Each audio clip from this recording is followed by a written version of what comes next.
Olá, pessoal do laboratório. Olá, meus caros colegas analistas clínicos.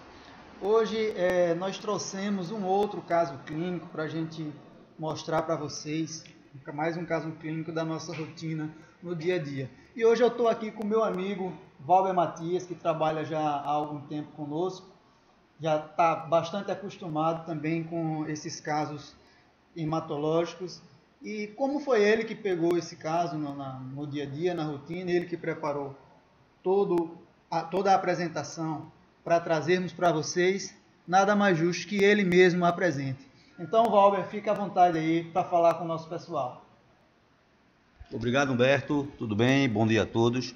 Essa semana pegamos um caso muito interessante de mieloma múltiplo, de um paciente que chegou no nosso serviço, um paciente de 62 anos do sexo masculino com apenas a hipótese de anemia. Passamos o exame e vocês veem aí o que o equipamento liberou.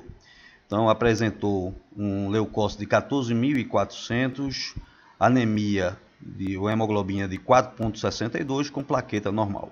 Apareceram vários flags, né, como band, blastos e alterações na série vermelha. Sabemos que no mieloma múltiplo, os exames laboratoriais, as anemias geralmente são normocíticas e normocrômicas. A hemoglobina geralmente varia de 7 a 10 gramas por decilitro, que não foi o caso aqui, como vemos, uma anemia bem intensa. O leucócito, que geralmente é normal também nos casos de mieloma, aqui tem uma alteração de 14.400. Observamos uma coisa interessante no esfregar sanguíneo, a formação de rulô eritrocitário. Né? O reticulócito, geralmente, desses pacientes geralmente são diminuídos. Né? As plaquetas, elas podem ser normais ou diminuídas. Existe um exame que geralmente o médico pede depois de realizar um exame desse, do hemograma, a eletroforese de proteína, onde vai se observar um pico monoclonal. Antigamente, existia um exame que também era pedido no laboratório, que era chamada proteína de Bency Jones, que nos casos de mieloma múltiplos confirmado, em mais de 70% dessa proteína estava presente nas urinas. Nós aqui estamos mostrando uma imagem de rulô eritrocitário com um aumento de 400 vezes. Então, vocês veem esse empilhamento bem característico das hemácias, que sugere ser o rulô eritrocitário.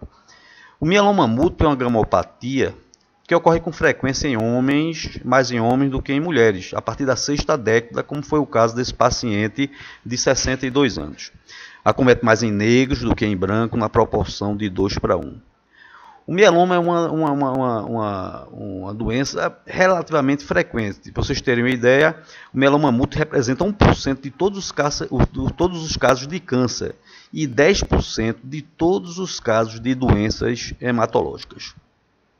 Vemos aí essa imagem ainda da formação de rulô bem característica, né? E isso acontece devido à elevação das concentrações das imunoglobulinas séricas, que interferem no resultado do VSH. Aí formam esse rulô eritrocitário. Isso porque anula essa elevação das imunoglobulinas, anula o fator zeta das hemácias, que é a carga elétrica existente entre elas, que evita o empilhamento das hemácias. Mostramos aqui dois linfócitos normais, um com característica plasmocitoide. Eu quis mostrar essa imagem exatamente para vocês verem a diferença. Um até parece até com o linfócito NK, que ele está com uma granulaçãozinha, né? E o plasmócito nada mais é do que uma célula mielomatosa da doença. Ela sofre mudanças da classe de imunoglobulina e hipermaturação somática e secreta a paraproteína presente no soro. Tais células se localizam na medula óssea, onde nós vamos ver com maior frequência, né? E o mesmo acontece com as células tumorais, como vamos ver mais para frente. Aqui a gente mostra um linfócito com característica plasmocitoide. Eu gosto sempre de dizer que são características plasmocitoide, porque, queira ou não queira, são linfócitos com uma certa atipia, você pode ter um ou vários, né? Mas você observa que é uma célula com núcleo excêntrico, com halo perinuclear e citoplasma basofílico. Então essas células podem aparecer com menor quantidade no periférico e na medula óssea, que vamos ver a seguir, vamos ver com a maior quantidade. Eles aparecem dessas formas, né? Até a gente pode dizer depois se tiver uma característica mais contundente como plasmócito, mas geralmente plasmocitoides, e podem aparecer também linfócitos com característica de imaturidade nesses casos.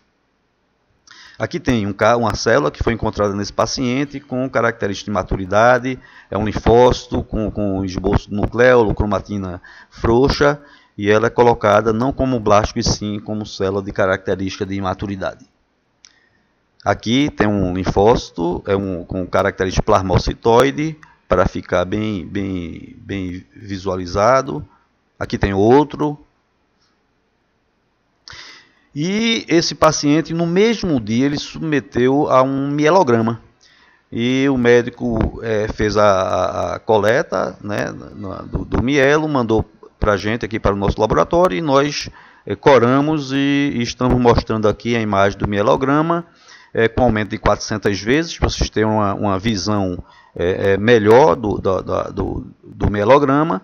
Observem a formação também de rulô na medula óssea, e a maioria das células são plasmócitos, que são células mononucleadas ou binucleadas, podem encontrar até com 3 núcleos, como é o caso, né? Então isso aí, na medula óssea, você vai ver um crescimento desordenado dessas células plasmáticas, que ela pode ser maduras e imaturas, né? E começa a haver uma substituição medular, né? Que para mim é o que vai dar o diagnóstico do mieloma múltiplo, né? Que seria a melhor definição para essa doença. Só uma curiosidade, o mieloma múltiplo antes era conhecida por leucemia de células imortais.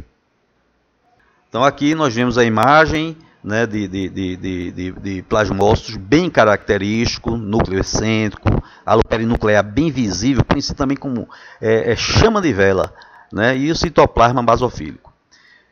O mieloma múltiplo ele se classifica de acordo com sua imunoglobulina. As principais são o mieloma IgG, IgA, IgD e IgE. O mais frequente, que representa mais de 60% dos mielomas, é o IgG. Vem logo a seguir o IgA, que representa mais de 20% dos casos de mieloma múltiplo. E por fim, você vê o IgD e o IgE, que são bastante raros, com menos de 1% dos casos. Aqui outras imagens bem nítidas dos plasmócitos, que é uma célula muito bonita. Você vê ela binucleada, né, isso devido à divisão celular, mas você vê com uma característica bem específica, né? E, como eu disse antes, existe uma necessidade de fazer esse aspirado medular, que é o mielograma, para que a gente encontre uma grande quantidade de células plasmáticas, né? Que elas podem ser, né, são consideradas como células malignas, né? Com morfologias bizarras. Vemos aqui essa imagem de vários plasmócitos juntos, né, com algumas células, com alguns granulócitos, né, mas assim você observe a grande quantidade de plasmócitos. Contudo, o diagnóstico, para ser realmente conclusivo, vai depender de 3 achados principais. A proteína monoclonal no soro ou na urina, que geralmente é encontrado na eletroforese da proteína, né, que tem um pico em forma até de espiga de milho, que a gente observa. Um aumento de plasmócito na medula óssea, sua contagem relativa tem que ser superior a 10% para que a gente pense em mieloma, e que o paciente clinicamente tenha sofrido algum dano tecidual ou órgão, dos tecidos ou órgão, como a insuficiência renal ou doenças ósseas. Aqui tem mais imagens de plasmócitos, e espero que esse breve relato tenha ajudado a vocês aqui, caso peguem um caso de mieloma, possa liberar com mais segurança. É isso aí, pessoal. Agradecemos por mais esse contato e nos aguardem que logo voltaremos com outro caso clínico. Um abraço em todos.